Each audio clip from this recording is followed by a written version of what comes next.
I hope everyone is fine. In this video, I am going to explain you the format of invitation. Okay, for class 10 SSC board, because on Monday you are having English exam.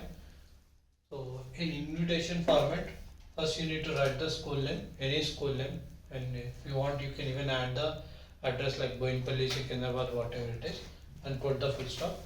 Then you start like this: you are cordially invited to dash. Means here you need to write the function name. Either it is Republic Day, Independence Day, or any other event is going to be held in your school. The next one, day. First you should write the day, which day it is: Monday, Tuesday, Wednesday, whatever it is. Then date, event time, and venue, where you are going to celebrate this event, in your school or in a function hall or wherever it is, that you should. And chief guest, who is going to come in that. Okay, uh, like for appreciation, for giving the prize, chief guest will be there, right?